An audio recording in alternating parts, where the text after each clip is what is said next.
Bonjour, c'est Ursule encore. On est le 17 février 2026. Je viens sonner la trompette aujourd'hui encore et je viens proclamer le retour de notre Seigneur Jésus-Christ. Amen, soyons tous bénis, soyons remplis de la joie de notre Dieu. Alors, chaque arbre se connaît. Est-ce que toi, tu te connais? Amen. Vous savez que nous sommes qualifiés d'arbres par notre Dieu et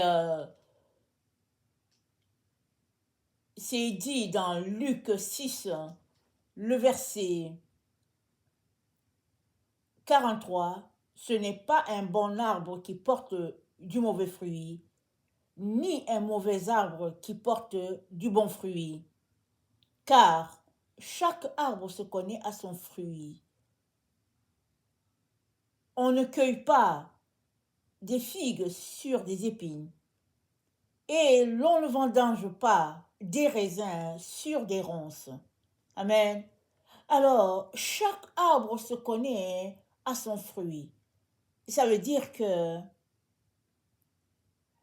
si on prend un oranger, ce n'est pas des bananes qu'on devrait trouver au bout de l'arbre. Si on prend un oranger, ce n'est pas des avocats qu'on devrait voir à cet endroit ou bien des prunes. On devrait voir des oranges. Et c'est dit que chaque arbre se connaît. Ça veut dire que tu es supposé te connaître. Ce n'est pas quelqu'un d'autre qui va venir te dire, alors que tu es un oranger, ce n'est pas quelqu'un qui va venir te dire, non, non, tu es un bananier. Ou bien quelqu'un va venir te dire, non, mais au fait, tu es un assemblage de fraises et puis de goyaves. Non, toi-même, tu devrais te connaître. Et si bien que, si quelqu'un vient te donner une parole de la part du Seigneur, cette parole, tu devrais l'avoir déjà reçue de Dieu. C'est comme une confirmation. C'est-à-dire, tu ne devrais pas être surpris de ce qui se passe vraiment dans ta vie parce que tu es supposé te connaître. Et il y a plusieurs personnes qui ont un problème avec leur identité. Alors, ils se projettent une autre personne. Ils s'imaginent une autre personne. Et ils font des plannings en fonction de la personne imaginaire qu'ils ont dans leur esprit.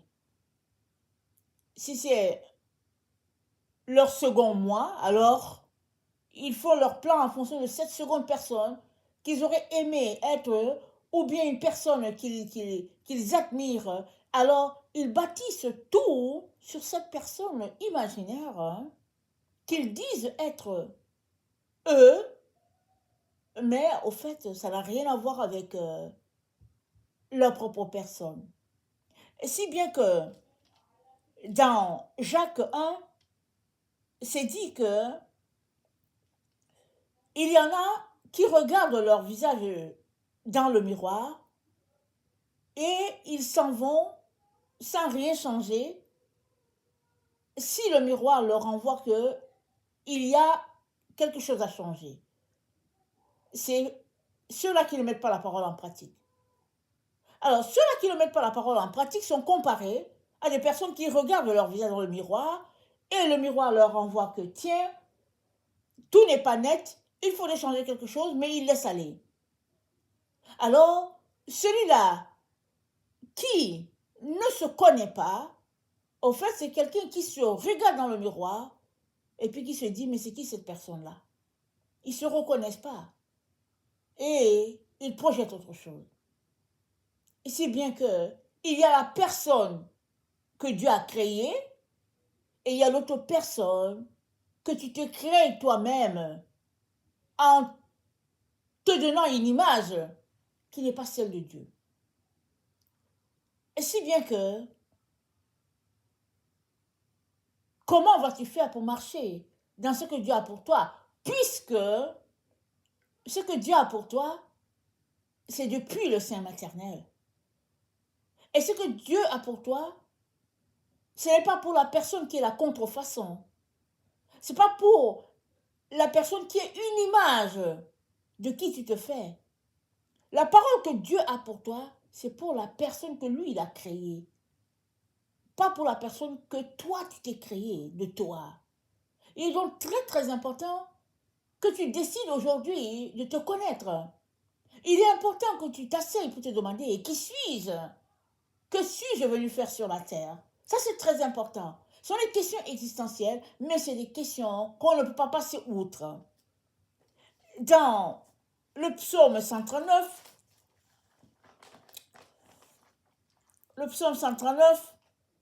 alors que le psalmiste est pris dans ces questions existentielles, n'est-ce pas, avec Dieu, il dit au verset 14, « Je te loue de ce que je suis une créature si merveilleuse, tes œuvres sont admirables, et mon âme le reconnaît bien. Mon corps n'était point caché devant toi lorsque je t'ai fait dans un lieu secret, tissé dans les profondeurs de la terre. Quand je n'étais qu'une masse informe, tes yeux me voyaient, et sur ton livre étaient tous inscrits les jours qui m'étaient destinés avant qu'aucun d'eux n'existât. » Avant que les jours n'existent, avant que tu ne sortes du sein maternel, Dieu sait quel est ton sexe. Il sait si tu es un homme ou bien si tu es le sexe masculin ou bien le sexe féminin. Il sait tout de toi. Il a tout ce que tu es venu faire sur la terre. Tout est là. C'est toi qui ne sais pas qui tu es. Et quand tu sors, alors suppose que tu sors une femme et puis on t'appelle, tes parents t'appellent Rosalie. Alors, tu es Rosalie. Avec tout ce qu'ils auront mis sur toi, tu es Rosalie. Ne va pas te donner un autre nom en disant que tu es Pierre ou bien en disant que tu t'appelles Guillaume. Non. Le nom que les parents ont donné, c'est Rosalie. Et puis c'est Rosalie, le nom d'une femme. Et ils t'ont éduqué comme une femme en fonction de ce que Dieu leur a donné. Alors, un enfant est né dans leur famille et c'est une femme. Ils l'ont éduqué comme une femme et ils lui ont donné tout ce que l'enfant avait besoin selon leur capacité. Maintenant, tu grandis. Tu n'aimes pas cette image de toi. Mais cette image de toi est rattachée à quelque chose que le Seigneur t'a appelé à faire sur la terre. Et ce que tu as appelé à faire est rattaché à toute ta personne. Tout ce que tu es, ce que le Seigneur t'appelle à faire est rattaché à cela. Alors, comment vas-tu faire pour connecter à ce que Dieu a pour toi si tu renies la chose la plus importante, la chose la plus essentielle, celle qui est ta nature, féminine ou masculine? Comment vas-tu faire? Si tu as déjà commencé à rejeter ta nature, ce serait compliqué, n'est-ce pas? Alors, le Seigneur aimerait qu'aujourd'hui, tu puisses t'arrêter et répondre à cette question si tu sais quel arbre tu es. Alors que le prophète Jérémie était encore jeune et très persécuté par son entourage, au point où il en avait ras-le-bol, mais quand Dieu l'a appelé, il lui a dit, je t'ai appelé comme prophète, je t'ai envoyé dans les nations pour planter, déraciner, bâtir. Même si Jérémie a dit non, je suis jeune, Dieu dit non. C'est ce que tu es. C'est ce que tu es, jeune ou pas jeune, c'est ce que tu es. Alors embrasse ton appel pleinement et marche devant Dieu et Dieu va t'équiper pour ce qu'il t'a appelé à faire. Alors que tu n'étais qu'une masse informe, Dieu te voyait. Et il avait à ce que tu sois bien tissé dans le sein maternel et que tu aies tout ce dont tu as besoin pour pouvoir grandir dans ce qu'il a pour toi. Il a choisi l'environnement pour toi et il attend à ce que l'arbre que tu es puisse produire des fruits. À lui seul, la décision de te prendre de ton environnement où tu es, de te replanter ailleurs, c'est Dieu qui décide. Mais tout est dans ton ADN. Tout ce que tu es appelé à faire, c'est à l'intérieur de toi. Parce que tu es directement connecté à l'ADN de Dieu, le Yod-Hé et le Vav-Hé. Tu es connecté. Le YHVH, tu es connecté à cela. Tout est là-dedans, dans cette pochette-là, qu'on analyse par des appareils et tout ça. Et il est important que tu commences par accepter qui tu es, par louer le Seigneur, par le célébrer de ce que c'est ça qu'il a choisi pour toi. Être féminin ou bien être masculin, c'est ça qu'il a choisi pour toi. Maintenant, c'est dit dans... J'ai oublié de prendre le texte. C'est dit... Les lèvres fausses sont en horreur à l'Éternel, mais ceux qui agissent avec vérité lui sont agréables. Les lèvres fausses sont en horreur à l'Éternel. Alors, suppose que Dieu t'a appelé à être un enseignant à la maternelle. Comment vas-tu le savoir? Tu vas le savoir quand tu vas te mettre à marcher devant lui, dans ce qu'il te donne à faire, et finalement tu vas réaliser que tiens, je me sens bien dans cet endroit, et puis Dieu va confirmer. Amen. Alors, suppose que, par un coup de tête, tu décides tout simplement que tout ça, tu laisses ça tomber, tu veux tout simplement aller pour faire autre chose, te convainquant que tu es autre chose, alors que tu avais déjà été convaincu pleinement que Dieu t'appelait à ce domaine-là, à enseigner, mais finalement, tu tournes le dos à tout ça. Mais qu'est-ce qui va t'arriver? Il va t'arriver que tu seras dénaturé. Dans tout ce que Dieu t'a appelé à faire, tu seras dénaturé. Et comment vas-tu retrouver la quiétude? C'est que tu as besoin, tu devras retourner dans ce que Dieu t'a dit de faire, dans ce que Dieu t'a appelé. Et sinon, tu seras tout simplement un arbre, exemple, un oranger, appelé à produire des oranges, mais tu vas passer toute ta vie à vouloir produire peut-être des goyaves. Et rien ne va sortir de là, parce que tu es un oranger, tu dois produire des oranges, toi tu passes seulement ton temps à vouloir produire des goyaves, et puis finalement, il n'y a ni orange, ni goyave, et puis voilà. Et Dieu t'appelle à connecter parfaitement dans qui tu es, afin que en toi, il puisse déverser ses grâces, et aussi à travers toi à bénir d'autres personnes. Parce qu'on vit dans un temps où on a l'impression que le monde s'arrête à nous, et puis si on est satisfait, tout est correct. Mais Dieu nous appelle à être redevables les uns envers les autres, et si bien que dans l'endroit où Dieu t'a placé, dans ton environnement, tu es une source de bénédiction pour plusieurs. Même si tu ne le sais pas, c'est ça qui est. Alors,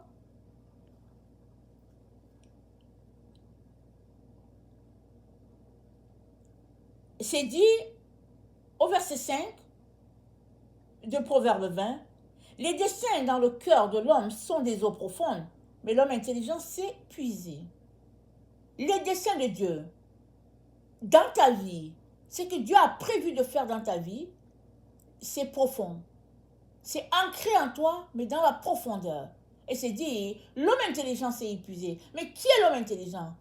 L'homme intelligent, c'est celui-là qui a une relation avec Dieu, qui marche dans la crainte de Dieu, qui marche à découvrir tout ce que Dieu a mis en lui, et de là, la révélation va sortir de qui tu es, qu'est-ce que tu es venu faire sur la terre. Et c'est comme ça que tu sauras exactement ce que tu devras faire. pour connecter en totalité avec ton Dieu, avec ton Seigneur. Chaque arbre se connaît à son fruit. Si tu ne te connais pas, alors va à Dieu. Ne passe pas l'éponge dessus dans la situation, sur la situation, mais va devant Dieu pour lui dire, Père, je ne me connais pas et j'aimerais me connaître. J'aimerais savoir qui je suis. Qu'est-ce que je veux sur la terre? Peux-tu me dire? Peux-tu me conduire? Peux-tu me diriger? Parce que j'aimerais entrer dans ma destinée. Avec une telle prière, Dieu ne va pas s'empêcher de t'aider, de te guider. Parce que ça fait sa joie, ça fait son bonheur, ça fait son plaisir de savoir que son enfant veut savoir ce qu'il est venu faire sur la terre. Dans Luc 6, le verset 44, comme on vient de lire, Luc 6, verset 44, c'est dit ceci: chaque arbre se connaît à son fruit. Ça veut dire que ce qui sort de toi te révèle. Chaque arbre se connaît à son fruit. Comment te comportes-tu? Qu'est-ce qui sort de toi? Ce qui sort de toi, c'est ce qui te définit. N'ignore pas la situation. Ne fais pas semblant, comme si tu n'as pas vu. Non, non, ce qui sort de toi, c'est ce qui te définit. Et Jésus-Christ a dit, c'est ce qui te souille. Il est donc important que tu prennes ce qui sort de toi, que tu ailles devant Dieu pour dire, Père, voilà ce qui est sorti de moi. Voilà qui je suis, Seigneur. Et je n'aime pas cette image que je vois de moi, aide-moi. Ou bien j'aime cette image, merci Seigneur, et aide-moi à l'améliorer. Et le Seigneur va t'aider. Mais l'erreur que plusieurs font, c'est de regarder le constat de qui ils sont et de renier cela, de dire non, non, ça c'est pas moi. Oui, c'est bel et bien toi. Si ce qui sort de toi c'est méchanceté, alors va devant Dieu pour dire, Père, je suis méchant, je suis méchant. Ta fille est méchante, ton fils est méchant, Père. Aide-moi, je veux sortir de là, Seigneur. Je ne veux plus garder ce caractère-là, Seigneur, viens à mon secours. Et le Seigneur sera content de t'aider. Parce que on ne peut pas changer qui Dieu a désigné à l'origine que nous sommes. On ne peut pas le changer. Même si on essaie toutes sortes de situations pour changer notre origine, tout en nous, pour dire que non, je ne suis pas ça, on ne peut pas le changer. Alors, acceptons qui Dieu a fait de nous. Vivons pour transformer cette image à son meilleur, afin que Dieu puisse être glorifié par notre vie. Et que par notre vie, plusieurs puissent venir à Christ. Amen. Ce n'est pas un bon arbre qui porte le mauvais fruit et un mauvais arbre qui porte le bon fruit. C'est-à-dire, si tu es un mauvais arbre, tu peux porter le bon fruit. Et puis si tu es un bon arbre, tu peux porter le mauvais fruit. Ça ne peut pas se mélanger. On peut avoir un bon arbre avec le mauvais fruit. Ce n'est pas possible. Alors, n'essayons pas de produire des semences hybrides. Ça ne fonctionne pas. Soyons authentiques. Soyons honnêtes envers nous-mêmes, envers notre Dieu et Père, et disons-lui, cette image-là que ma situation me renvoie, je ne l'aime pas, viens à mon secours. Il viendra, il te changera, il te transformera à sa gloire. Que le Seigneur bénisse sa parole, et que nous ne nous lassions pas de prendre du temps pour nous découvrir. Parce que alors que tu te découvres, tu es en train d'aider plusieurs personnes à se découvrir. Parce que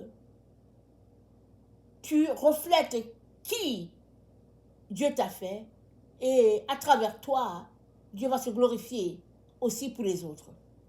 Que le Seigneur bénisse sa parole et que sa joie soit notre force en ce jour. Amen. Alléluia. Amen. Alors, si tu ne connais pas le Seigneur Jésus, voilà l'occasion qui t'est donnée de lui donner ta vie. Par une simple prière, invite-le à venir.